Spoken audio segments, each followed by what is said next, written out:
right, man. The Eagles cut Darius Slay. 6-time Pro Bowler. I heard some Eagle fan, or at least one Eagle fan, in the comment section saying that, he was past his prime, he blew coverages and stuff. But let's talk about it again. Lions bringing him back into Detroit. Me personally, with him being cut, I would bring him in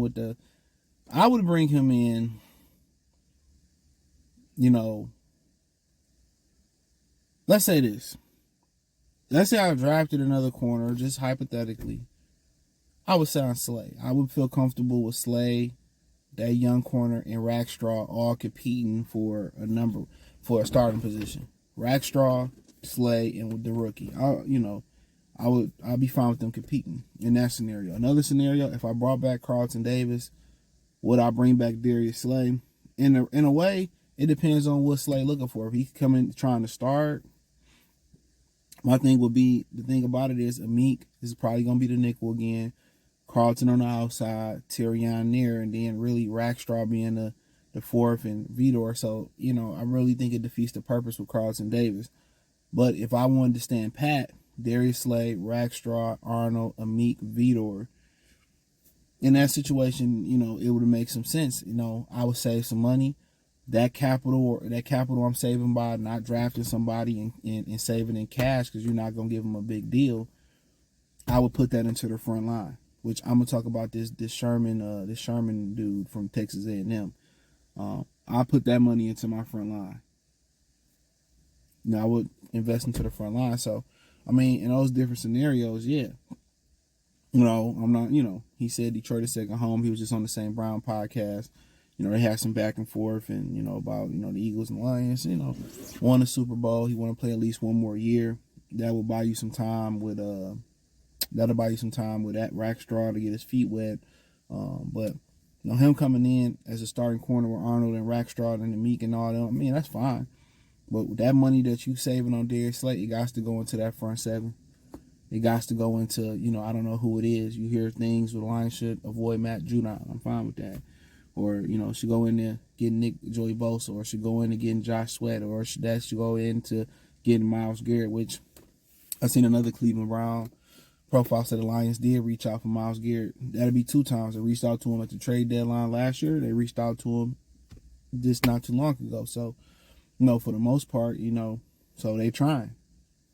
They understand they right there and how elite that is. So if I'm going to go get a Myles Garrett, or I'm going to get somebody like that, or Josh Sweat, or get a plethora of guys like Javon Kinlaw and Khalil, if I'm going to start putting capital in that, excuse me, good pop. If I start back putting capital, whatever capital I'm saving with Darius Slay, by not bringing Carlton Davis back, or not bringing in a Tre'Davious Ward, or now he's drafting the corner high. The capital that I'm saving there, it has to go into that front seven. And I hear linebacker at Alabama. I seen the numbers. Big linebacker. That's what the Lions like. Athletic. What do you run, a 4.5-3 or something like that? So athletic. I don't know too much about him or his name. I know that Brian Branch is lobbying for him to get him. So it takes some time for linebackers to get their feet wet. In the league. So him sitting behind, Jack Campbell and, Alex, and it's only a year or two. It may be beneficial. But that give them more depth at the linebacker position with them releasing Jalen Reeves-Maven, who had 2 stints with the Lions.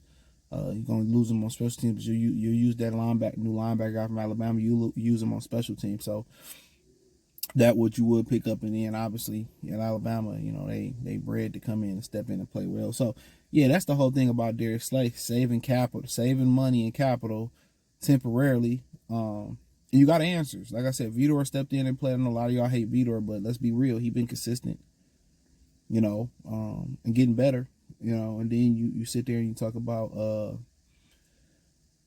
Rackstraw, who was having a hell of a training camp, had a soft tissue muscle injury with the hamstring. Arnold, I didn't think he was bad last year. I thought he was pretty good. Some of the pass interference calls I just thought was good football. They just trying to let the offense score a bunch of points. I thought he did well, to be honest. He wasn't Quinyon Mitchell, but, Quinyon Mitchell played with one of the best front sevens in football. Come on. It's a difference. Of course, him and Cooper DeJean, everybody look at the player. Oh, look at the player. He did this. but you got to look at the situation that the player in. You know, they was in a great situation with great pass rush.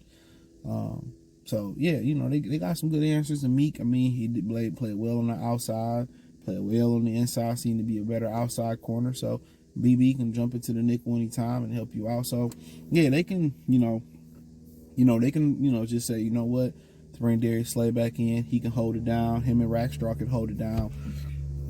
Meek, Arnold, and Vidor can hold it down, and we gonna put some more resources into that front seven.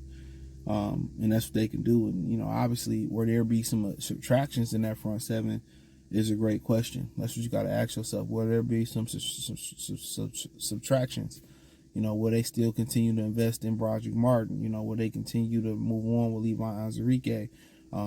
There's some guys in there where obviously Marcus Davenport probably won't be brought back. You're probably going to see some of these guys shaved off of here real quick. There's a question whether DJ Reader will be brought back. So, you're going to see some things happen where they're going to shave some cap and save some money here and there, and get the retooling that thing with durability. So, because you got to remember, Aiden Hutchinson, he may be ready for the season, but Lee McNeil may not. So now you're sitting there looking like, okay, we actually can retool this thing. We can move on from Onwuzurike. We can move on from Broderick Martin. We can move on from, Marcus Davenport and some of these other guys and say, you know what? Let's sit here, Aiden, Liam McNeil when he get back, Darius Smith, Josh Pascal, Makai Wingo. Let's build around those guys, or let's build with them. So you may see that, and saving a couple of dollars on cornerback may help that as well too. So, but yeah, they can, they gonna go best player available in the draft, and however that falls, but. Wouldn't be, Darius Slay was a pillar in the community. He did a lot in the community as well too. So, yeah, I wouldn't mind bringing them back. I was mad when we got rid of them. They got rid of guys because Matt Patricia was an asshole, straight up and down. He wasn't the good type of asshole. You got the good types of assholes, funny and kind of witty, but nah, he was one of them assholes you didn't want to be around. Had social issues. You see the great coaches are socially fluid. They're socially fluid. The great coaches are socially fluid. So, yeah, let me know what you girls and guys think. Thumbs up the video, share the video, subscribe to the channel, and the subscribe button. It's the bell icon button. Check out Detroit Lions Talk playlist. Hit the link tree. Find me on X, Instagram, Spotify, Anchor, Cash App, Venmo, PayPal. All that's in the link tree. Check out Detroit Lions Talk playlist. Love to hear what you guys and girls think about possibly bringing Darius Slay back. Some of the scenarios, maybe y'all got other ideas around it or how it could fit. But hey, appreciate y'all one time for the one time Motor City Sports Talk. Peace.